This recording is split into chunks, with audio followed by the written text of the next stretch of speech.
Hello, PAX Online audience!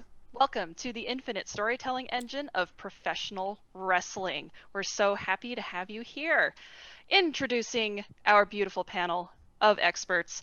Go ahead and introduce yourselves. I want to know your name, if you are a face or a heel, and what your entrance music is.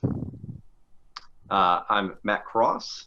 I am a face, I believe, though I can be a heel as well, and I come out to Kings of the Cleveland Streets by the American Werewolves. Cool. Hi, my name is Jenny. I'm lead game designer at ArenaNet in Seattle. I think I would make a good baby face, but probably most people would think I would be a heel. Some tank girl type of thing. I'm Anthony DiMento. I'm the lead player investment designer at Sony Santa Monica. I can work as a face, but I'm best suited as a heel, like most of my favorite wrestlers. And I'll probably just steal Kevin Owens' entrance music if given the choice. Hi, I'm Samantha. I'm a senior writer at Monolith. So in my soul, I feel like I'm a heel, but I feel like most people would think I'm a face. And I think I would come out to something really classy, like a Tchaikovsky or something. Oh my god, I want to see that badly. Yeah, I can do some ballet moves on the way out. I'll be a ballerina wrestler. Okay. Oh yes, done. I'm Rob Giusti. I'm a game developer, currently independent, and I would be a heel. I would be a mean old heel, and I think I would come out to I think my entrance music would be something by The Prodigy. Excellent. My name is Andrew Witts. I'm the lead multiplayer designer at 343 Industries. I am a heel, and I think I'd come out to The Final Countdown by Europe. Yes, you Okay. You'd remember. You remember. And me, the disembodied voice. My name is Rachel Leiker. I am the lead creative designer at Hardsuit Labs. I am absolutely a heel, as you all will come to realize. And if I got the chance to come out to anything, it would be Set Guitars to Kill from And So I Watch You From Afar. Ooh. Right. Getting into the panel, the biggest question I think everybody has is, hey, isn't professional wrestling fake? Whoa. Mr. Matt Cross, how do you respond? Yes. See you later. That's the most common question. Wrestling is sort of like a live action stunt show that unfolds real time in front of your very eyes with real consequences. So it's fake in the same way every book you've ever read, every movie you've ever seen, every game you've ever played, every story you've been told is fake. So it's not a right word that would be used for it. If I go to see the ballet, a friend wouldn't ask me like, "Well, you know it's fake, right?" So it's a lot more athletic and real in any sense that you want to put it, because a lot of times we're in there, though we may have talked ahead of time.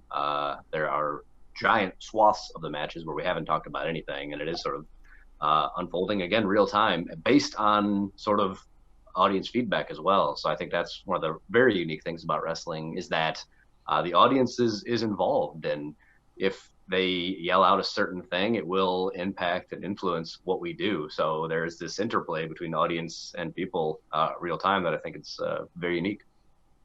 It's the best part. I agree. That's the best part.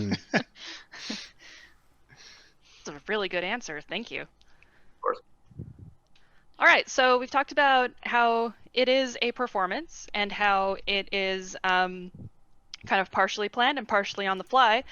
So why don't we talk a little bit about the DNA of a wrestling match? Matt, do you mind walking us through this a little bit more? Sure. So this is like sort of the general classic outline, if you will, of a match and the story within. Generally, you have a good guy and a bad guy, a heel and a face, facing off against one another. The babyface in this beginning part of the match will do what is called the shine. So in the beginning 30 seconds, minute, 2 minutes, they will attempt to impress upon the audience whatever it is that they do. So whether they're a powerful wrestler or an agile wrestler or an innovative wrestler or fast or strong or whatever it is that they do, this will be that period where they do that thing. So the audience can be like, oh, this guy is fast, this guy is strong, this guy is whatever. You hope to do enough that they'll remember it later on. Now, generally, the babyface will out-wrestle the heel, who then gets frustrated, and he will often cheat or do something to then cut off the babyface. So whether it's behind the referee's back, poke in the eyes, or something like this, or something to display that frustration that he's experiencing, and he's sick of getting, up to this point, sort of beat up by the good guy. So he'll cut off the good guy, and that brings us to the heat. Now, the heat is the section where the bad guy is just imposing his will on the good guy. He's just beating him up. It's relentless. It's that period where, like, oh, our hero is in danger. Like, he's never going to be able to overcome this. He's against impossible odds. He's so beat up.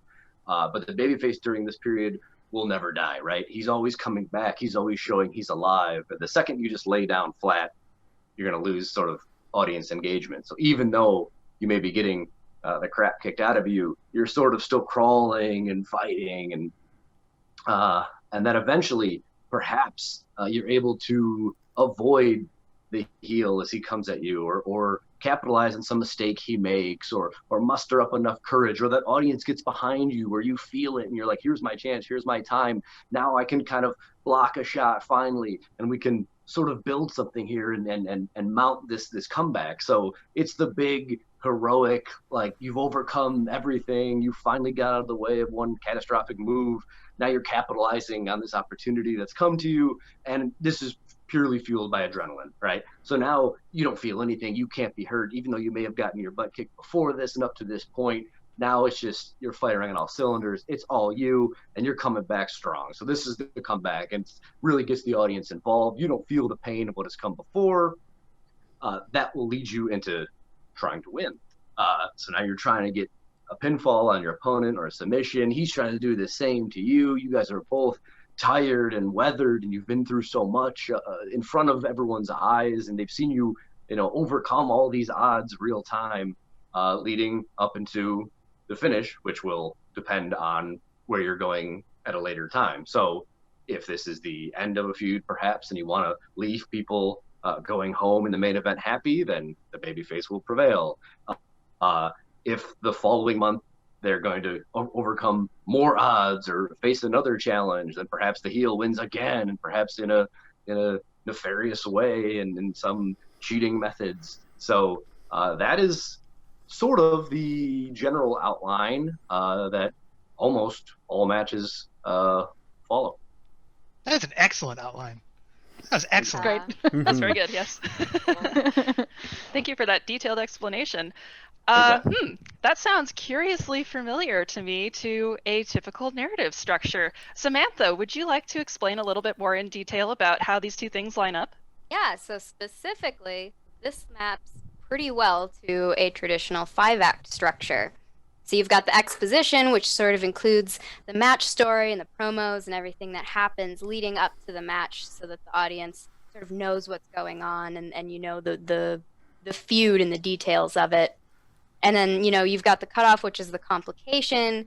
It propels the actual story that's being told, and it shows the conflict that you're going to see for the rest of the match.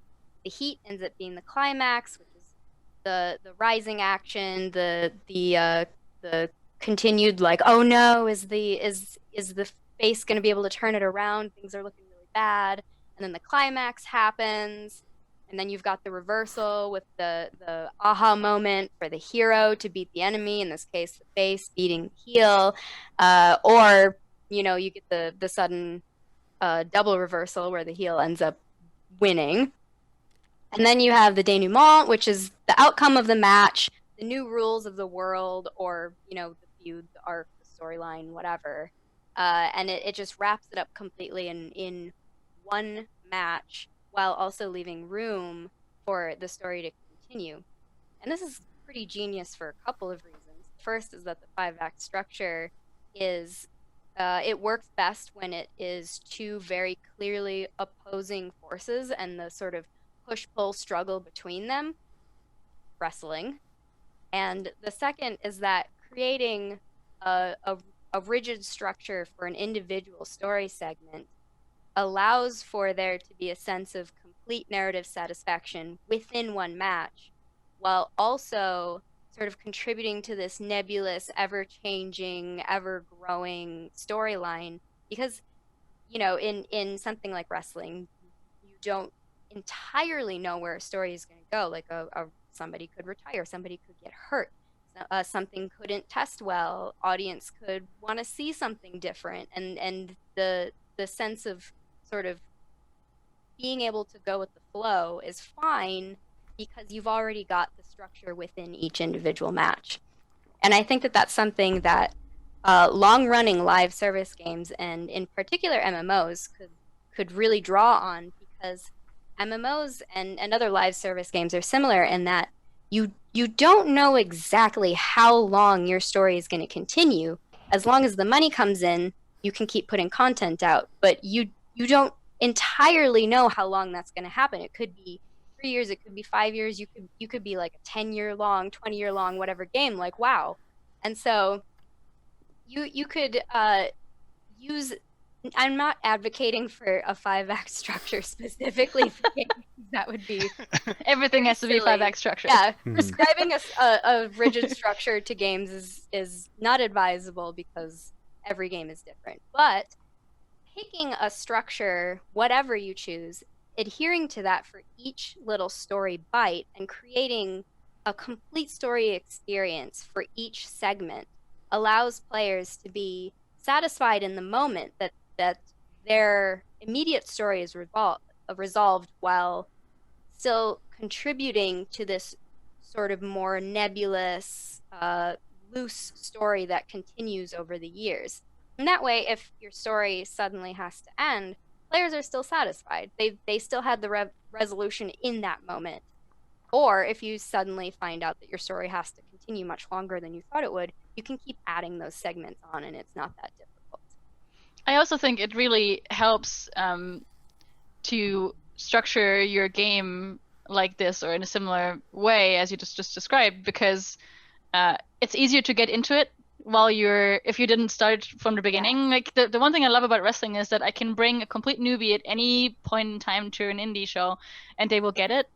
Like there's no like hours and hours of storytelling I need to catch them up on for them to understand what they're seeing.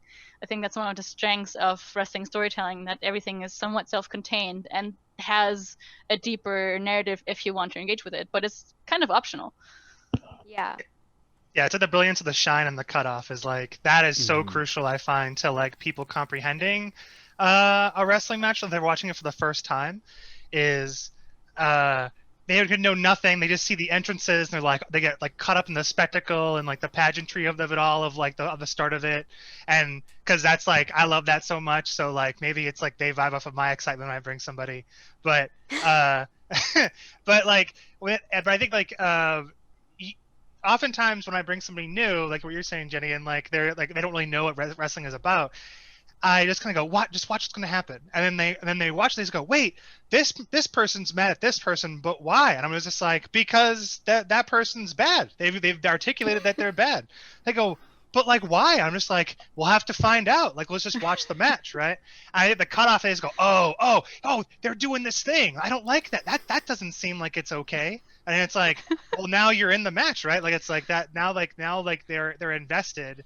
And so I think when like Heat and the comeback, like everything works together because the first two communicate things so obviously. And even it could be a lot of nuance in a wrestling match, but just like to somebody from outside who's never experienced it, it's very bombastic and it's very easy to like understand, which is one of my favorite parts. Andrew has easily brought the most new people into the Seattle wrestling scene than anybody else. It's very true. It's very true. I love wrestling, so it's your thing. The excitement is contagious, definitely. All right, so we've established that wrestling is entertainment and performance. There's a lot aligned with video games. from a spectator perspective, what are some other crossovers between wrestling and video games? Anthony, I'm going to direct this question at you because I believe you have some very unique perspective on this particular answer. Yeah, actually, Andrew set me up perfectly, right? Because I think investment in the product and in a particular character is one of the most important things when getting somebody into professional wrestling and getting into a program within the particular show. I think back to when I brought my wife to her very first wrestling match. She knew nothing about it. She always thought I was kind of silly for being such a big wrestling fan.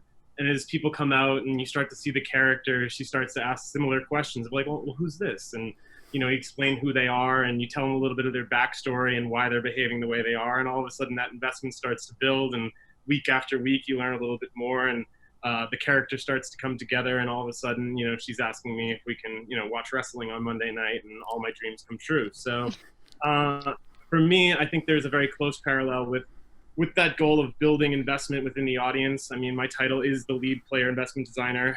So we are trying to build investment with our players within the game and within the world that they're going to spend, 10, 20, 30 hours in. So there are a number of tools we use. In the player investment team at Santa Monica, we focus mostly on side content, so things off the critical path. And we also focus on hero progression and how the character can grow over time. So when we're building side content, a lot of the things that we try to do is, focus on secondary characters. So for God of War 2018, it was really important for me to find characters in the game who you're going to learn a little bit about, but use the side content as a way to develop that relationship, not just between Kratos and those characters, but between the player and those characters. And the players who do that content, since it is totally optional, I believe that, by the end of the game, if they're talking about it, they feel more rapport with those characters than someone who didn't. And you can almost wear that as a badge of honor, right? So I do a lot of what Andrew does in LA, where I drag fellow developers who haven't watched wrestling before to our pro wrestling guerrilla shows. And your LA's Andrew. And it's funny because we had never met, and he interviewed with us at one point, and people were coming up to me like, "Hey, you would love this guy." I can see that. Friends, but yeah, I kind of do the same thing. And even at Pro Wrestling Guerrilla, it's become a place where a lot of the talent has moved on to either NXT or AEW. And as a Pro Wrestling Guerrilla fan, I see those wrestlers on these shows, and I have this investment in them. I know them. These are my guys. And I become one of those smart wrestling fans who I knew about this guy before you. I've been a TV fan since way back in the day. Oh, you're just like a fan of him now. You don't even know about his PWG run. So we try to do similar things with the side content, where people who have played those side quests in God of War, they know Brock and Sindri better than you.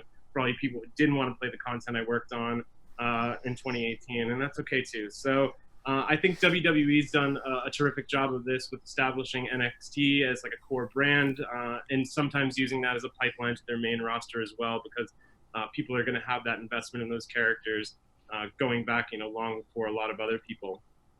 In general, with the side content as well, I think, pacing is always something we're going to consider when we plot out that content. Like, when do you need breaks between the critical path and story to kind of go and do something different? And if you're watching a wrestling show, all of that is going to apply directly, right? What is the pacing between match after match after match, and working in story in promos and in different kinds of stories too, where you might have a romance angle, and then you might have the feud between best friends who turned on each other in between in between two 20-minute matches that the guys are just going to tear the house down. So we're always thinking about pacing and when these things are gonna kind of fit in. And then in terms of delivering a side quest, I see a lot of similarities in what you're going to get from a wrestling promo.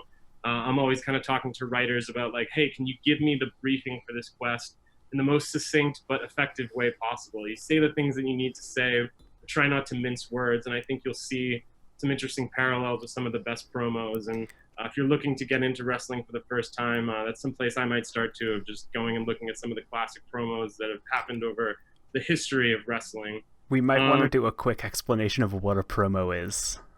Yes. That's a good point. I think, Samantha, do you have anything? I know, like, from Monolith, one of my favorite game promos were the intros in the Nemesis system when I run into a character there, and they basically drop a promo on me. Oh, Yeah. so good. Yeah, and those are designed to be as short as possible because you want to get right into the fight. So I think that's a really good example too. Oh, the posture in those games too. Like they walk up and they like do like the full like wrestling like thing too. Yeah. It's like, hey, you, I'm gonna beat you up, and then you're like, oh, I gotta fight this guy. This is gonna be Do Well, you good. want to the- quickly like ask Matt what like a promo in Yes, wrestling I was gonna means? say. Yes. It's just talking smack, sort of establishing who you are, and like you guys just touched on, it's going to be a guy coming out and I'm going to kick your butt, and here's why, or here's why we have beef, or here's the problem, or whatever it could be. So just a quick or not so quick talking segment where you're advancing some sort of story. The promos, it's often like it's not just an exposition either. Like it's an exposition, but it's also like just like a line of dialogue. A promo is like the most amorphous thing, you know, like in terms of what how it can be employed to like make something richer or set up a lot of like the stakes for a match too. It's really interesting. Like it's not just this is why we're gonna fight. It could just be you could do a promo in the middle of a match sometimes. It's rare, but it happens.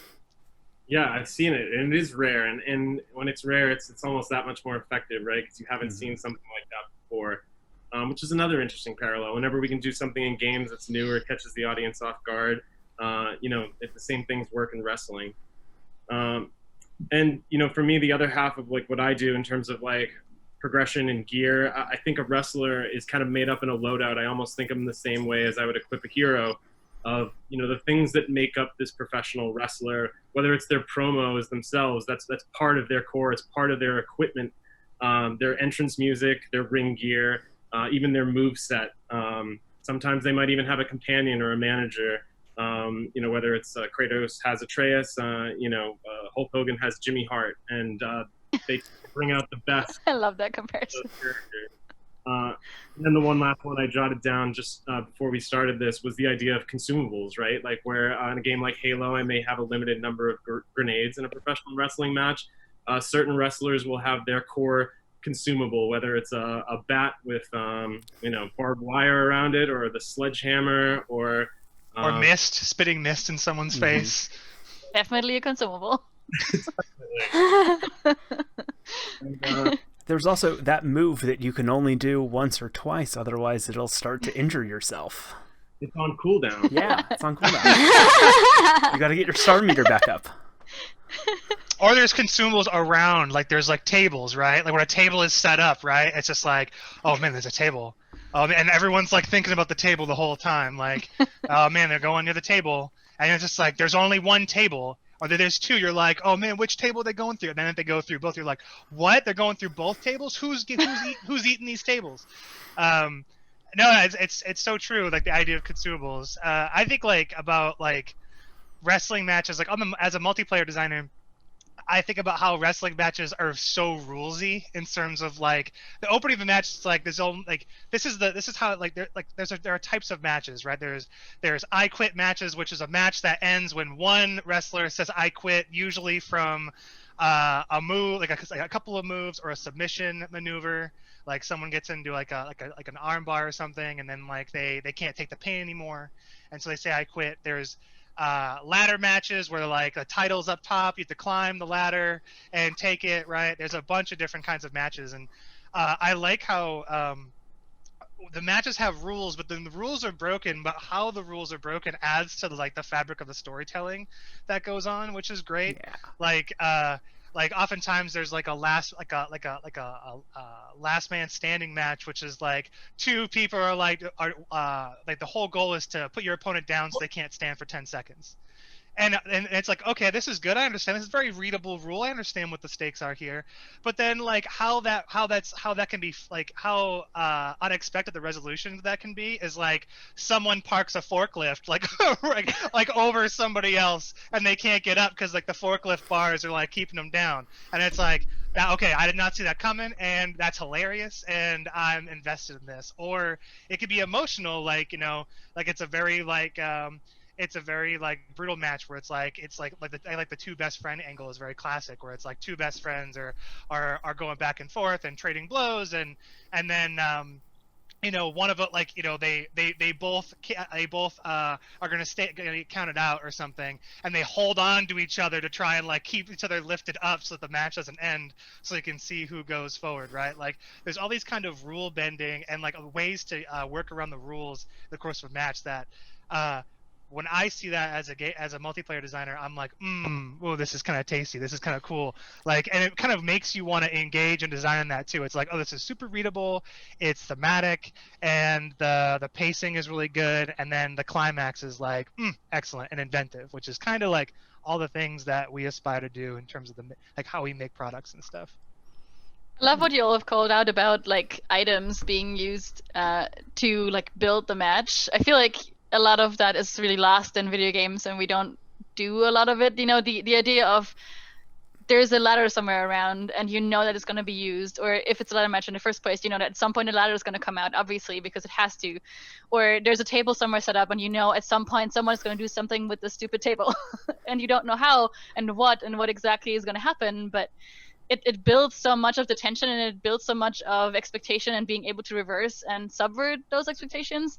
I feel like we don't do a lot of that in video games, and that's a missed opportunity. It's like, imagine watching a like professional Smash match, and all of a sudden a hammer appears. Or someone really just takes out of their back pocket, right? It's like for $1 million, and someone's like, I got a Pokeball, and you're like, what? He has an item. I would lose my mind. I think that God of War 2018 does do that in a good way with how a specific item is handled. I don't know if it's like what the spoiler count is. No spoilers. Exactly. But God of War 2018 definitely does that a great deal, even with props, like environment props too, I'd say. Yeah, for sure. Yeah. I think of Naughty Dog a lot when I think of these games, the Uncharted series in particular, and a particular fight in a restaurant where, you know, you're kind of fighting along there. The closer you get to someone, he's going to hit someone with a pan, and you know, just creates the desperation of the match, and you know, sells that idea that Drake can fight dirty if he needs to survive. And you see that smoke and gun, right? And it makes you want to kind of play through it again and see what might happen if you do things a little bit differently. But no, it's great stuff. Yeah, so good. Consumables actually, I think you're right. I think consumables do. When I think of, I didn't like actually think of that in an obvious way, but like, yeah, when items are introduced, they become like focal points. Even if they're not even used, they like really drag your eye somewhere, and you're kind of like, are they going to use it? When is it going to come back into effect? Like, and how, and who's going to use it? And yeah, that's I'd be lying if like every single time I'd see like in like the most recent era of watching Triple H wrestle, you're always looking for the sledgehammer. You're like, where's the sledgehammer? Is it here? Where's the sledgehammer coming from? Because it's like a thing that happens now. Yeah. We'll use that when we plan matches too, because if there's going to be an introduction of a ladder, for example, I mean, obviously as an audience member, if a ladder comes out, it's like, whoa, a ladder, this is amazing. So you wouldn't want the bad guy, the heel, to bring the ladder out, because people are gonna be like, that's the coolest thing ever, and you're not trying to get people to cheer the quote-unquote bad guy. So that would be something that we, you know, even plan into the match, where it's like, oh, let's keep in mind that the face should be the one that introduces this ladder, because then they're going to get this reaction from the crowd of like, oh, the ladder is so cool, and the good guy got the ladder, like, we're so happy. And then, you know, an obvious thing right after that would have the heel cut them off, or that could be one of your cutoffs or something, or jump them, or there's the introduction of this ladder or chair, and this is so cool, and then right off the bat, like, oh, it gets dropped, and it's like, no, it's been introduced into the arena, so to speak, but it was not used yet. But yeah, now everyone's like sort of on the edge of their seat. So Chekhov's ladder. Yeah, right. So, or get a second ladder. I've seen that too. Right, and then we have to keep in mind, like was just sort of talked about, like once we set up a table, we have to be cognizant of, are people going to buy into finishes now? Like if I set up a table and then I hit you with the world's coolest move in the center of the ring, people almost know, like, well, it's not going to end because there's like this table that no one's. That's such a good point. So you can't waste like quote unquote waste a cool move in the ring. So that's part of the planning too, where it's like, well, we can't set up the table at that point, because then no one's going to care about other things that we do until this table's sort of used, and that's another layer to all of this. Yeah, absolutely. Yeah, I often think of it like when like a face comes out and and takes a ladder out and sets it up. And my favorite things to do is the heel like cuts them off and then like packs it up and then puts it away. It's the best. You're just like, oh no, what's going on? Yeah, You what a also great way say of the player emphasizing is these things. invested in that table. Sorry, go ahead, Jenny. Oh, that's it. I could. So you also brought up, Matt, that the wrestlers kind of have to keep in mind that audience participation is a thing, and to sort of, on occasion, respond to the audience and go with the flow, the audience's desires, so to speak, and I think that's something that we have to do in games a lot too, especially narrative design in like RPGs and branching games where you have to sort of account for, the player might walk up to the quest giver and say, "You're a jerk," and then shoot him in the face. And like you have to sort of it happens in Fallout and they have to account for that. No, absolutely. It's just video games. Only in video games, right? Only in video games. And like Video you games. have Just you the have to account, escalation. yeah, you have to account for that as a narrative designer and be like, okay, so if it's very unlikely that the player will shoot the quest giver in the face, but if they do, we have to plan for like how the quest can still advance or any reactivity that might happen as a result of that. And I think that's a nice sort of crossover. Like it's really one of the only two, or a few of the only two mediums that has to account for its audience becoming a part of the medium. Yeah, it's Do you interesting. have? Sorry, go ahead. The first thing I thought about when Matt said that in terms of like using the audience's influence was playtesting, which is obviously so important for game development, and we are kind of almost at the player's whims in terms of like if we think a feature is really great, we go in and playtest it, and everybody hates it. You can bet that feature is going to change. Are there any like secret tricks or things that you keep in mind while you are in the ring to specifically react to the audience? Is there something you can talk to us about, Matt? I kind of like what was just said there. There's like almost like we're doing like a real time play test, I suppose. So that's kind of cool. I mean, there's so many things, right? So if you are to chop somebody, slap them in the corner, and the audience loves it, perhaps they're all chanting one more time, one more time. I mean, you can instantly play into that and be like, okay, because there is no like rigid thing that we have to follow when it's all unfolding again real time. So you're like, oh, everyone wants to see me hit him again, I will hit him again, and then people are like, woo, because then they get that immediate feedback and that payoff of like they're aware, like, hey, we're involved in this, and I always talk about it. Like you could go to some kind of, I don't know, Bob Ross painting seminar or something back in the day, and then be like, paint a tree, and he's not going to be like, what, a tree? I'll paint a tree. Like it's not interactive like that. I can't go to the ballet and be like, oh, the tertiary rule, do another tertiary. Like it's a performance that's already been. Should though. I know. Imagine if you could. Imagine if you could. Mhm. No, this is a business idea. Yeah, that would be amazing. But our thing is, so if I'm the bad guy and I hit the guy and everyone, they're just dying to see it again, they're all chanting one more time, you could easily, obviously, rear it up again, and then, nope, not going to do it because I'm the bad guy. And then, you instantly let every person in the building down, and now they hate you. And so there's just so many examples like that. You can play into those type of things.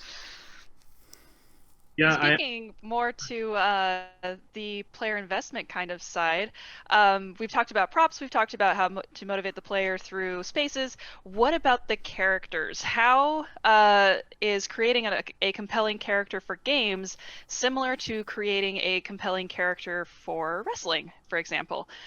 Samantha, I believe you have some special insight into character creation, either villains or heroes. Yeah, so I think that wrestling does two things really, really well in terms of its character development. The first is creating heels or villains that people have met in real life or seen in real life, but it's really cartoonish caricature exaggerations of those.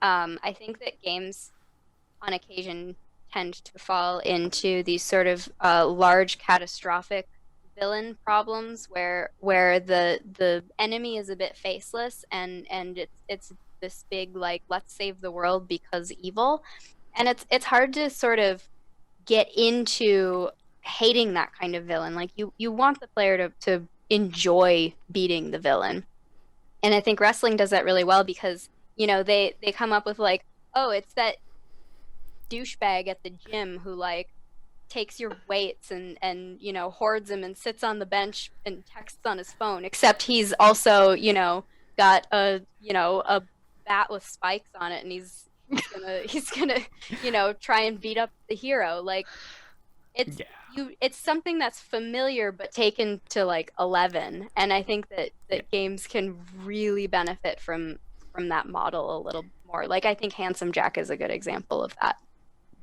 And then the second thing is that characters are defined by their own personalities, but also by their relationships to other characters in wrestling. And people like to follow the feud between two wrestlers or the friendship between two wrestlers just as much as the wrestlers themselves. And I think that like games could benefit from emphasizing the relationship between characters or the relationship between an NPC and the player character more, because we have so little room to define a character in a game because there's so much else going on that you can do double duty and sort of define a character by their relationship to the other character. Yeah. Rob, did you have something you were talking Yeah, about? so talking about heels, one of the kind of just a prime example of wrestling and how they do this, Maxwell Jacob Freeman, MJF, is a wrestler in AEW, and he is in character 24/7. He is on Twitter whenever he is at fan meet and greets. He is an asshole, but so much more. Like he specifically will say things on Twitter like Dungeons and Dragons is for nerds. He specifically very much knows his audience and knows what he can do and say to evoke emotions of hatred in his audience and just get people to hate him and really feed and fuel off of that hate. And it turns him into this character that people want to see lose, that people will pay money to see lose. And it's more, his matches are more interesting to me than most video game villains. Most of the time in a video game, I want to win because it's winning. It's not just this guy who's an ass who I just want to beat. Yeah, MJF does a really good job of really really getting you to dislike him, even if you're indifferent to the whole thing. Like he does a really good job, like of that. I think another part of it, besides the villain thing, is just like when you're creating a character that you're controlling as a player, right? Like for like character action games, I think about all the time. Like I think of like Dante at Devil May Cry a lot, where the opening cutscene in Devil May Cry, the very first one, kind of tells you exactly like everything you need to know about like this character's like to begin with. Is like they're like in this office, and how they answer the phone is they stomp their foot down on the ground, and they're so powerful that it pops the phone off of the thing, and he like answers it like that, and he's like laid back in like a recliner, and he's like, hey, yeah, what do you need? Like he's essentially like a Ghostbuster, and it's amazing, and he's just like, yeah, I'm a Ghostbuster, what do you need? Yeah, that's not enough money for me. And it's just like he's clearly needs money, and he's like this like down, like he's this really confident, powerful character, and like how the next character who walks in like interacts with him is like she like throws her motorcycle at him, and then he's not fazed by it at all, and he's like really confident. But like that exudes down into his moveset. So the first time like this confidence and this power is communicated into how you first swing a sword with the character. And then how the character shoots, like it's all about this like very like their moveset and how they interact. Everything's all tied together in a one cohesive package. And it's not like he's like a very deep character, but you understand him. Like you can just get anybody to look at the character for the first 10 minutes of Devil May Cry and go, okay, I know who Dante from Devil May Cry is. And I think like going back to when we started talking about like the shine in the opening of a match, I think about that a lot. Of just like, how do I as a game developer, if I'm working on a game where I need to get a character over with the player, how do I do that in a very short amount of time? Like, how do I get them invested in that character, really understand that character? And I always kind of like look at wrestling where it's like, if I've never seen somebody, if I'm watching an indie show and I've never seen a wrestler before, but like they like their entrance comes out and then they like the opening of the match, I'm just like, who is this? Who is this person? This is rad, you know? And then like they have a full match, I'm just like, okay, I'm gonna remember that person. Like I will remember their name, I'll remember like their style, I can articulate that, I can hype them up to anybody else. And that's like super important, is like getting character over in a very bottled time, because matches are anywhere between like 30 seconds to like a half hour, right? But so like, but getting a character to really like show up and communicate who they are in that time and in that space, I think is something really huge in wrestling, that when it's done it really well, like I just want to like bottle that as a game developer and be like, all right, let me like get like that feeling of what you've done, so I can just use that in any game that I make to get players to really like a character. Well, that reminds me of the character experience design in Final Fantasy 15, where you know they take into account mannerisms and idle animations and everything about a character that all sort of feeds back into their personality, so that you know who they are without them saying a word. Yeah, I think wrestling does it so well to, you know, use cliches in a way that makes people understand what a character is and what you want from them and how you can understand them within the context of other characters. I was wondering if I have a question for Matt. Yeah, like, yeah. I'm sure you have other things to say, but like, Yeah. you've been like called many different names in a ring apart from your actual name, which is Matt Cross. Like people have been chanting Silver Fox and whatever. Like, how does the audience influence your character? Oh, yeah. I mean, they kind of give you ideas, right? Because there's been tons of times where the way someone just wrote my name or something that you can sort of embrace, and then so changes in your character can be organic, which is pretty awesome. Because you can come out and however people take to you, you can either fight that or embrace it, you know. So there are things that, and I think when it comes from the audience, people recognize it came from them, and then they're like, so they are more invested because they're like conscious of like, hey, we sort of did that, like it came from us, he embraced it. So there's that feeling, it permeates everything. That's really nice. I also want to say, which is kind of funny to me, so there's like a pseudo trick to what we're talking about here in wrestling, and it's like very not sexy. So you guys are talking about it like analytically, and oh, there's this and there's that, and I'm like, oh man, I hope I don't like blow the doors open with this. But often in wrestling, the bad guy will come out first, because it's so much easier to get someone to hate you than it is to get them to like you. So if I come out and I get right in your face and I flick you off, you're not going to like me. So by default, the next person who comes out is like, because the audience is like, well, we hate this first guy, he's a jerk. Bring out the next guy who's going to beat him up. So the next guy doesn't have to do anything except for appear. I'm here, and it will be assumed he's the guy that's going to beat him up. We love him. So you do a lot. Like, and now I don't know if that like crumbles these walls or something, but like, you know, there are certain people that we're not going to like, even if they do the right things. And it's difficult to get people to like you. You might, again, on paper, do all the right things and say all the right things, and people still might be like, I don't know, something about him, don't like him. Whereas if I get in somebody's face and I'm like, you suck, they're like, I don't like him. It's just easier. So the way we exploit that, if you will, is have the bad guy come out first, be a jerk to everyone, and then again, sort of by default, the next guy who comes out, it's just, everyone's aware of this like eternal fight of good and evils from every story we've ever been told from the day we're born. So as soon as the second guy comes out, it's like, this must be the savior that's going to beat the first guy up. Woo! That's a fascinating bit of psychology that I think could definitely translate to games. I've never felt so seen the way that he just like the bad guy comes out, says something bad, and then I'm upset. I'm like, I am upset. I am very upset. It's like it almost bugged. I was like, I don't even want to say this because I'm sure it's No, say it. We want it all. Yeah. like effective, and I'm like, oh no. Like, No, I it's so don't really- true. It's so Mhm. simple, right? Like I think like in game development, we always talk about like, hey, how did you get this thing to feel so good? And and it's often like you expect this very like in-depth like nuanced thing. It's just like I just like subtly rotate the camera and like mess with the FOV every single time the player pulls the trigger, and that's how that gun feels so good to shoot. It's like, really? That's it? Yeah, it's not this like really complicated thing. I just do these little two things, and yeah, the rumble might be complicated, but it's not that big of a deal. Everyone's like, oh my god, it feels so good though, right? Or it's like the animation is really good. Like there's all this like game feel stuff. So the fact that you were just like, oh yeah, well the bad guy comes out first, I was like, oh, it's so true. It's so simple.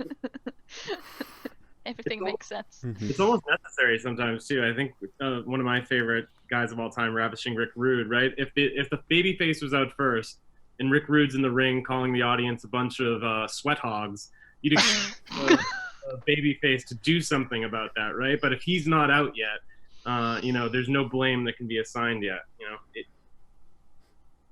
Good point. And some people just have a really punchable face. MJF, you look at him, you just want to punch him in the face. He's very confident though. Mhm. Very confident man. That diamond ring, he's very sure of himself in that diamond ring. So Jenny, in you the had- next that's- 10 minutes. Oh, I'm sorry. No. You're Let's move on. the voice of reason. Oh, I don't know about that. So we've got about 10 minutes left, and I wanted to kind of go through a lightning round set of questions that we sourced from social media with you guys. The first one is, if I wanted to get into professional wrestling, what are some things I should watch? Where should I start? And what are your personal recommendations? You should go to an indie wrestling show with Andrew or me. when it is safe to second do that. so. Yeah. I would say going to a wrestling show in person is really magical. Mhm. It is very magical. I think I wish I supporting. could go back to my first time. I know. Badly. In the COVID era, it's been very sad because there's not a lot of wrestling shows happening. But when we all triumph over this this year, and then everything gets better and hopefully goes back to normal, we will. I would say go to an indie show. Local indie show is absolutely great. I think from there, I mean, it's obviously like WWE is has a lot of access through their network and stuff. They're on Mondays, AEW's on Wednesday nights. I would say, just watching a wrestling show, just going in and just watching it blind is the best way to go into it. Lucha Underground's also fantastic for wonderful storylines. They were shot like movies, which is great. Can someone yeah. remind us where to watch Lucha Underground? Because I forgot already. Tubi TV. TUBI TV has the rights to Lucha Underground. You can watch it all for free. Oh, it's wonderful. There you go. That's if you can't go to an indie show right now, it's probably the easiest way to see the storytelling aspect. It's probably one of the best ones. Also, Matt is in it. Hey. Hey. But nothing beats going to a show in person. Nothing. Just go. Yeah, ITV also has a ton of independent promotion libraries as well. I think a bunch of independent promotions like Progress have their own video on demand service too. So I would just Google indie wrestling and kind of go through there, or just research some really good wrestlers that you've heard about. When you have a local indie promotion, they are everywhere. You have one, you just have to look for it. Do it. Very cool. Thank you, everyone. Next question. What video game hero or villain do you think would make an excellent professional wrestler? Goro Majima from the Yakuza series is pretty much already a professional wrestler in the context of a video game. You just need to pop him in a ring and you are all set to go. I think we all had the same answer on this. That's why I spoke so fast. I do kind of feel like Sans from Undertale and Orange Cassidy are the same person. Okay. Ooh. 'Cause you've got Sans who just kind of stands around wisecracking with his hands in his pockets until you finally fight him. And then he just goes ham. I had like a different answer, but now like I think the consumables conversation really got in my head and like the prop thing. I want to see Shovel Knight as a wrestler immediately. A person coming out as a knight with a shovel that's gilded and golden. That's it. That's it. That's all I need to know. That's all I need to know. Like I'm in the crowd. I'm seeing this. Who is this? A knight with a shovel. I'm in. Like I don't need to know I'd be down else. for someone with a shovel. Yeah. See, it's like it's so easy. It's and so the rest easy. the rest writes itself. It's good. That is like an interesting point to me because, like, I'll teach in my seminars and things like that. That the only time that you can guarantee that the audience is looking at you, especially nowadays with cell phones and all these distractions, is when you make your entrance. You've got about 3 to 4 seconds when you know everyone in the building. It's human nature, right? Some kind of music plays. There's a fog machine, and people are like, I wonder what's going to come out. And spoiler alert, it's always a male or female. Who cares? But it's human nature to be like, I don't know, maybe I'm just thinking of that because I'm like, if it's a golden knight on a horse or something, you would be like, this is immediately cool. It's already cool. Yeah. Like I would freak out if it was a horse. Yeah, but it could just be a little horse, like on a little horse head on a stick, and then like in a knight with a shovel holding it. I would, the merch would fly out of the room. I would like buy everything. Like, he's on a horse. He's got armor. Yeah. Why didn't he have a shovel? Yeah, but totally. Okay, I want this so bad right now.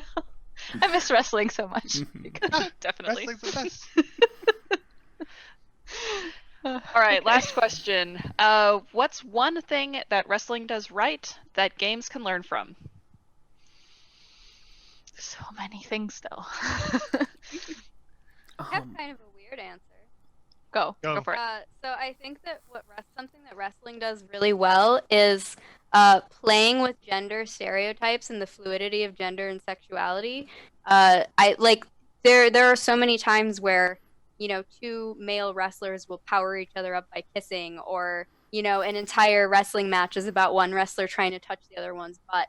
And There's 100% more kissing in wrestling than you ever thought there would be. so much kissing, and like the audience is like going crazy. They're so into it. They're excited. Like there's so much more just playing with stereotypes and breaking stereotypes and just sort of breaking down that wall and bringing everyone together and saying like, all of this is great and okay and fun, and everyone should just enjoy it. And I think that games need to embrace that so much more.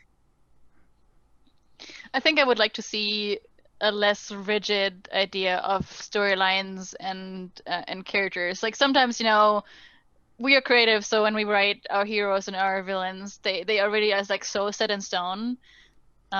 Instead of like thinking about what could develop over time and what could develop, especially in like games as a service, what could develop over time based on who the audience likes and why. I'm not advocating for, you know, developing a game together with players, but there's like something to be said about how a player community can shape your stories to be better and more interesting, the same way as, you know, wrestling characters are shaped by their audience. More Especially a heel live turns service game. More heel turns in live service games. Hell yeah. Just more heel turns in general in video games. Just Yeah. in general. Like I really like I think that games, we often don't take the, I don't want to say low-hanging fruit, but the obvious fruit, like the things that are like the most tasty. I think we kind of like, we get too clever sometimes for our own good, where versus like there are some things we know that are really tried and true and good, and if we can just do, and I think the execution is where it comes into it. I think wrestling does a fantastic job of possibly telling you an identical story 5 times in one night, like in terms of like identical kind of story, but there's what happens in the execution leads to so many different outcomes and feelings in the whole thing, right? And I think wrestling, that's something that we have to get as flexible as wrestling does, where like Matt, you're talking about how like sometimes like some things aren't planned, and just like as they listen to the crowd and just kind of doing something, going on a limb and being like, okay, we're gonna change directions in this part of the match. But still, I think that is kind of the beauty of it. It's just like the story you went in is just like, you're still gonna tell the story you want to kind of do, but it could, those details could fundamentally change how an audience member could like articulate the like what happens in a match. And I think that is something I would like to see games do more, is like at least like really kind of like be willing to take something that's tried and true, but then find details to kind of really make powerful differences. I think is something that we gotta get better at. Yeah, I'd love to see games have more stipulation matches, especially in esports contexts. Oh, where tell me because about it. when you have stipulation matches, when you have something like, oh, it's a hardcore match or it's a 3v3 tag match, you kind of play with different affordances and get to see people, you get to see different qualities of teams and players shine. And there's something about kind of esports that for me, like watching the same teams play the same game over and over, it kind of starts to get stale. But when you add in those special things that really feel interesting, they feel different, it makes things worth watching and worth tuning into for that excitement. Want to close us out, Anthony? Any thoughts? Well said. I can't follow all that up. I want to see all. Works for me. Hey, everybody. Thanks so much for watching this panel. Thanks to all the participants. Thank you, Matt Cross, for joining us for this panel. We really appreciate your time. Hey, audience, holler at us on Twitter if you have any additional questions from this panel, how you can get into wrestling, specifics on game design and wrestling, things like that. Feel free to reach out. We are more than happy to talk about this at length, to the point where you will be sick of us. Thanks again to PAX for having us, and we will see you online. Thank you. Bye, everybody. Bye. Yay! Oh, we did it.